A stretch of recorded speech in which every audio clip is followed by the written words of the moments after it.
Right. Right. So anyway, oh my God, this is just the Seahawks did tie it up 20-20. The Rams have the ball at their 30 with 51 seconds left. Let's see if they can drive down and get a field goal here, or it's going to go probably into overtime. So Stratford throws the ball. Holy cow. Did he catch it? Flag.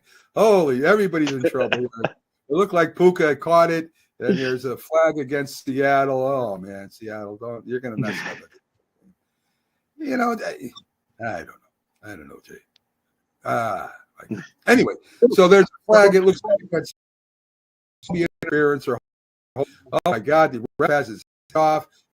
It's all going well right now in Seattle. You know, Seattle used to brag about the 12th man, Jay, and we talked about this last week. It does not matter anymore. There is no 12th man. I mean, the people used to be, he was out. Teams used to be like.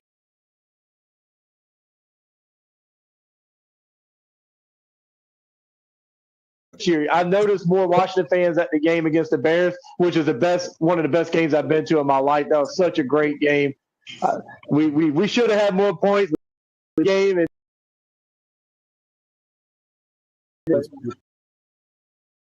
I gotta do this.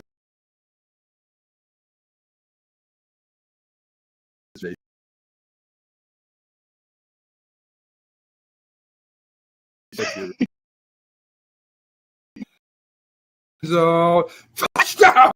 Holy! Oh my God! It got tipped up in the air. The receiver was behind the cover. I'm there.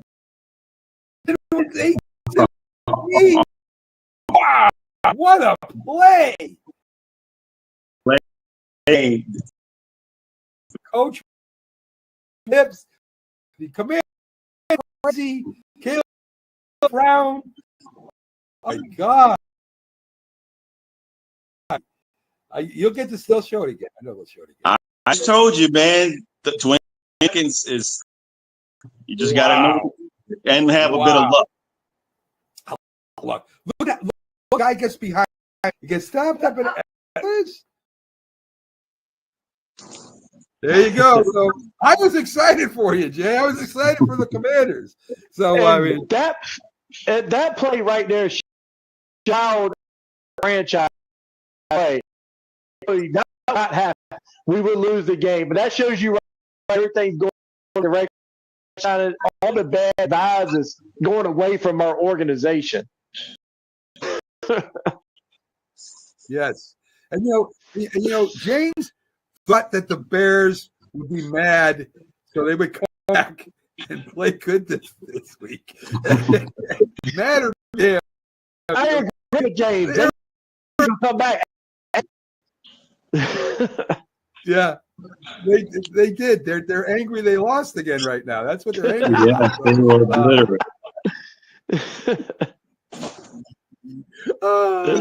Anyway, as you see, I love to have fun here. And let's see if I can dig up some more news here. Dak Prescott out with an injury. I don't know if I know how long it is, or if he's coming back next week. I imagine he will, Jay. But you know, that's another thing concern. Him and CeeDee Lamb both left. James told me CeeDee Lamb got taken out too. Yeah, see, Prescott was hamstring. He did walk off the field, but it could be worse. We don't know. Yeah. And CeeDee Lamb, they just paid them both, and both got hurt. So we'll see what happens here. Wow. So 4th down. Did he get roughness? No, he didn't get personal roughness on that. It looks like it. He hit him head to head. That was head to head, right? Yeah. Wow. Well, I mean, maybe. Don't do it. I mean, he's mad about it, but don't hit the guy in the helmet.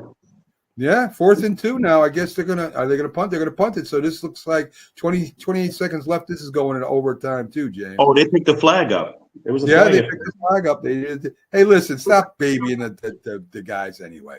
I mean, you're playing football. You're gonna get hit, for God's sakes. I mean, come on. That's right. Yeah, right, Jay. It's a good football. Exactly.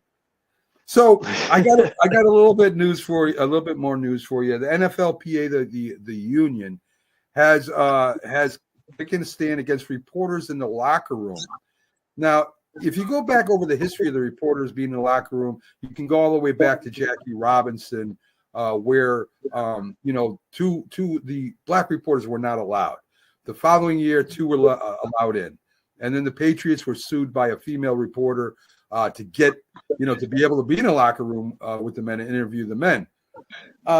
Jack Hirsch, as you know, again, is my host, and he is like a reporter. He works in the in the reporting business, and he surprised me because I said, "Listen, I think it's important to get that instant jubilation or instant sorrow, right? That you lost the game, and I know players don't want to hear it. I know they're mad.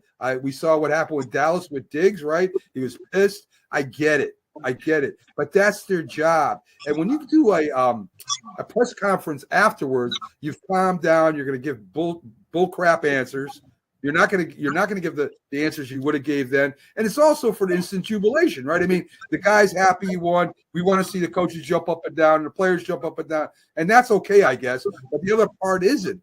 And of course, a lot of reporters could lose their job too, James and Jay. So I think it's ridiculous to ask a reporter who's only doing his job, trying to make a living, to not be in the locker room. What do you think? Absolutely. I mean, they got a job to do, and the cover team. I mean, they will want the publicity when they're winning. So you got to take. I mean, you're a public figure. You got to take it when you lose it just as much as you win as well. Like you said, they got a job to do at the end of the day. I agree with that 100%. Yeah. I think I don't know if James agreed with me or not, but I listen. That's their job. A lot of the players are always talking about whether or not the reporters are looking at the private parts of packages. So there's that. So Right. they might have legitimate gripes. Well, listen, I guess. I mean, it is going to overtime, 20-20. So we may not be able to see the end of this one, James. We do have a game, a couple games coming. Well, a game tomorrow night, if I'm not mistaken, James. Is Minnesota playing tonight or tomorrow? Tonight versus Tampa Bay and Kansas City are. Yeah. Yes. Let's talk a little bit about Minnesota and what their chance, how much chances you think they have of winning. I know that they're 5.5 points underdog. Going into the game. What are your thoughts on James? I'll take you first. What are your thoughts? I like Flacco. I like I like their chances of beating Minnesota tonight. I'm with you. I think there's a little bit of regression with the quarterback for Minnesota, and I just think that the defense is not doing as much as they should. Now, can they come out and win? Yeah, of course. They're at home, and they got all their weapons at the helm. They got the running back, they got the receivers, and Justin Jefferson and Addison.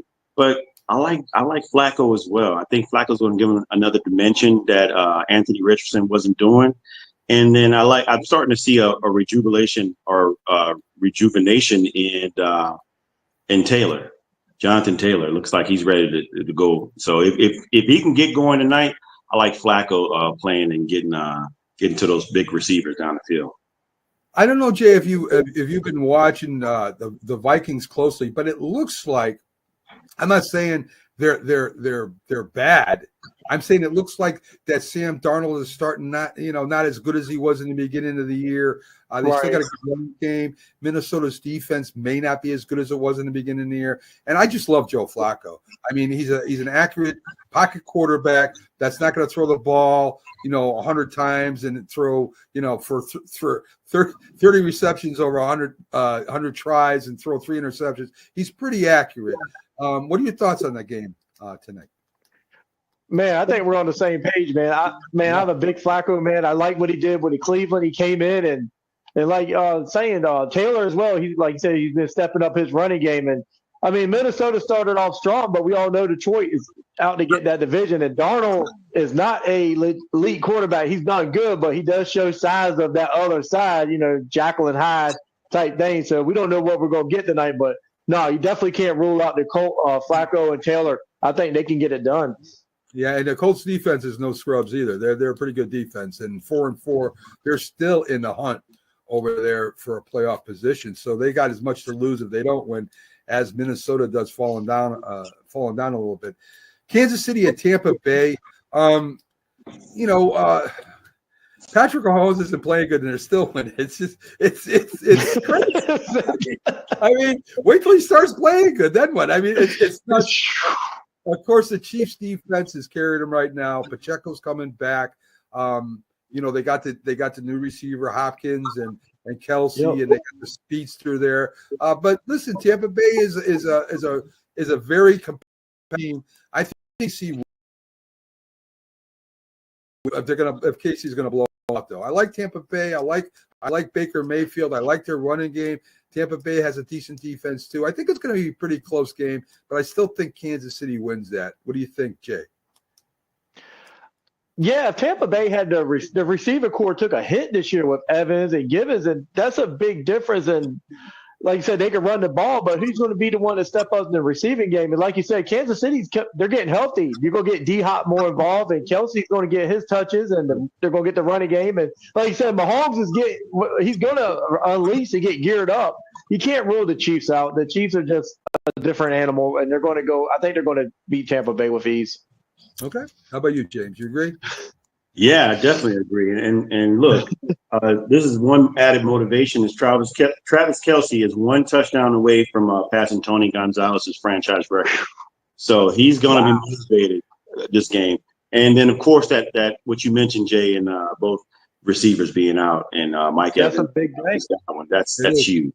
It is. Yeah, it really is. And so also DeAndre Hopkins as well looks to continue going off with he had like 29 yards, 2 receptions, so he looks to do better as well. So I think they win by 2 touchdowns. Huh? Yeah, because Mike Evans was 1,000 yard season straight. He was going for his 11th. And seeing him go down, I mean that's big for Tampa Bay. It definitely is. Speaking of Kelsey, and we got in a huge argument on the show today. I almost didn't let James in tonight. I was seriously thinking about going solo tonight and having James sit with him. So I don't want James' opinion because I'm not gonna in the water. I'm just gonna ask for your opinion. So a kid decided to yell some things at Jason Kelsey, Travis's brother, and he was following with the phone.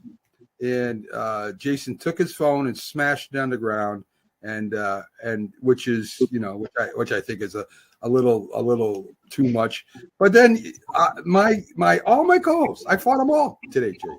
I felt like I was custody. I was general custody, surrounded by the Sioux Indians, and they were all shooting arrows at me. And they actually said that Kelsey should have slapped the kid. What are your thoughts on that? I didn't say that. I didn't get all of it today. I just seen a photo of him grabbing the phone, so I don't know exactly what happened on that situation. You're going to leave it at that, huh, Jay? You're going to hang me out to dry. You're going to do that too.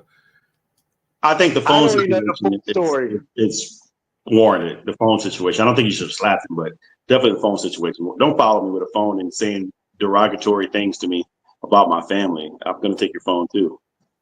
So my counter to that, Jay, is listen, you are a broadcaster. You are walking down the street in public. People are going to yell a lot of things at you, and some things not very nice.